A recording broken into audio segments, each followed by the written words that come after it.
Hey there, folks. Hope you're doing well today. It's me, Frank, Guardian Angel, and today we'll be taking a look at some videos from Tucker Carlson, and it's titled, Why is it suddenly acceptable to hate white people? In here, let's take a look at this first clip, and I know what you're going to think when you're watching it. You're like, wait, it almost sounds like he's making an argument for immigrants or oppressed minorities, but wait. It is. The oppressed minority is white people. Let's take a look. Every human being was created by God, period. It's not a matter of loving only people who look like you, loving only whites or blacks or whatever. It's a matter of not hating people on the basis of how they were born. But these dynamics don't change much because there's something in people that wants to crush and humiliate the vanquished.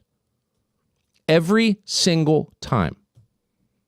And you'd like to think that this nation is exceptional in the sense that that wouldn't happen here, but there's no evidence of it at all. As whites become a smaller proportion of the U.S. population every year, louder become the calls to hate whites. More open becomes the hatred, the hostility, the threats of violence. Crimes against white people, like, well, I don't know, the perpetrator was black, you're white. Every single American knows those crimes are not punished as vigorously or as harshly as the reverse. Everyone knows that and accepts it. So yeah, he starts off so strong, you're like, wait a second, did Tucker learn empathy? Then before you know it, he reveals this minority that he's talking about to be white people. And then to make his case, he starts cherry-picking black-on-white crime, while trying to spread the idea that whites are more persecuted than black people. And yeah, that's why the prisons are filled up with white people, buddy. And like, furthermore, Tucker didn't care about minorities when they weren't white. He only cares when they are white.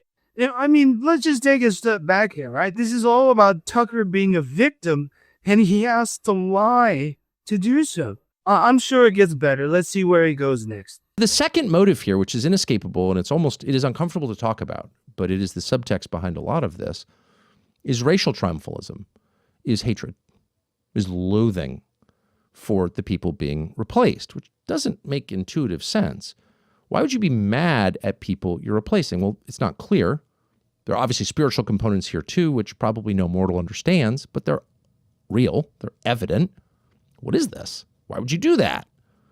Why would you totally change the population of Australia, New Zealand? Why would you totally change Canada, Great Britain? Every English-speaking white country is becoming non-white at very high speed, faster than at any time, probably since the Mongol invasions. So why would you do that? And what happens when you do that?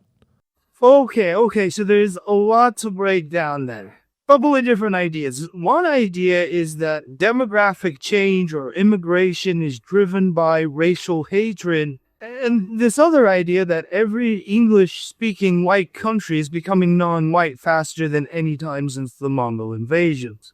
So first, immigration isn't driven by racial hatred, but instead by labor demand, globalization, asylum law, and political compromise. There is no coordinated effort to replace white people. And by calling it spiritual, it's his dodge to have to provide evidence for a claim. Not that he cares too much about, evidence or living in reality. And so this is a level of like conspiracy mysticism, right? When you call it spiritual, you don't need facts or anything like that. It's just mysticism. And then this idea that these white countries are turning non-white faster than any time since the Mongols. And so this is a real misleading comparison. The Mongol invasions were military conquests that involved mass death. While what he's talking about, immigration, this is a demographic change that is gradual, peaceful, and largely driven by birth rates and migration. And so now he's exaggerating on this apocalyptic scale. But imagine that the victim who has to lie to become the victim is being dramatic. Let's see what else he's got. Well, it's interesting, and this is a feature of human nature, and it's not just white, black, Hispanic, it's probably all races, but this is just true. Former majorities don't get treated well. But you really can't think of a case where a people has gone from majority to minority and then was treated well. It just kind of hasn't happened, including in this country, by the way. The American Indians, not treated well. Carted off to Oklahoma. Had to walk, actually. No carts. What happened to the white minority in Zimbabwe? They voluntarily relinquished power. Then they were killed. South Africa, they're in the process of being killed. They voluntarily relinquished power. They had nuclear weapons in 1994. Gave up the nuclear weapons, gave up power, went to majority rule system. It was a peaceful transition. De Klerk and Mandela, you remember the scenes from 1994? How'd that end? Well, it's not over yet, but the persecution of the people formerly in power began very, very quickly. How did it wind up for the Palestinians? As noted, they were 80% of Israel in 1947, 30% in 1948. How's it gone for them since? Not well. A lot have been killed. And it's complicated. They did bad things too.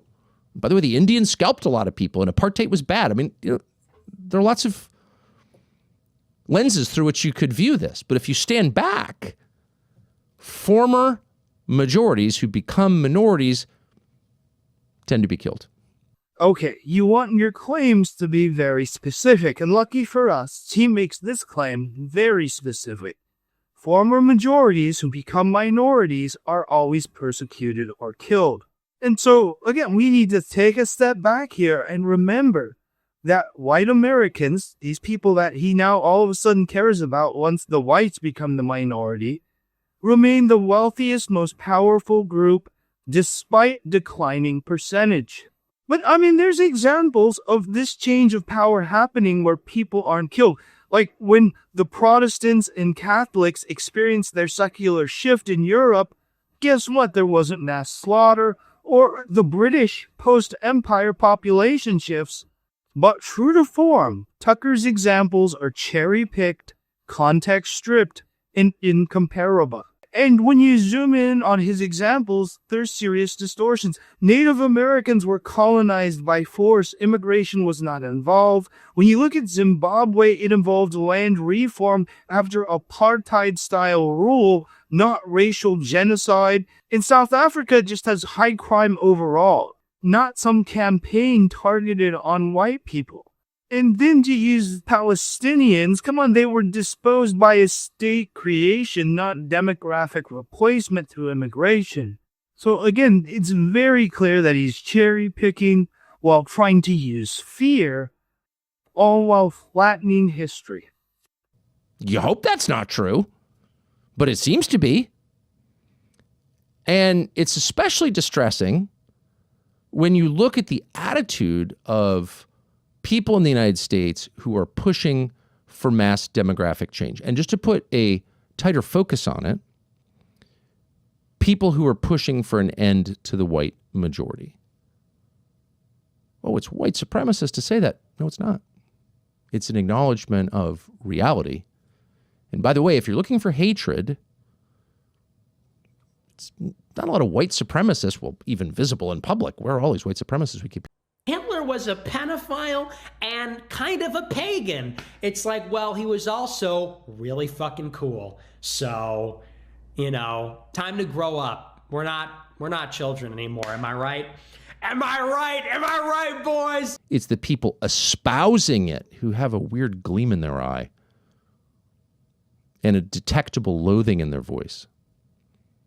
And very often, and this may be the darkest feature of it, it's not just hatred, it's self-hatred.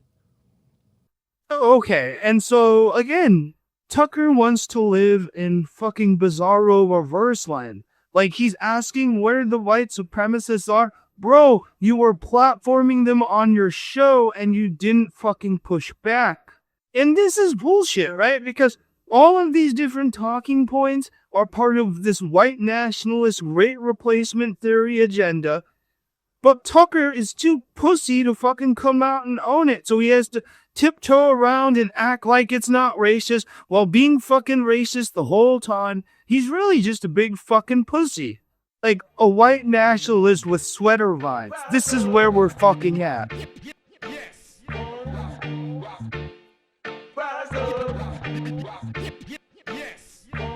the long history of the world, only a few generations have been granted the role of defending freedom.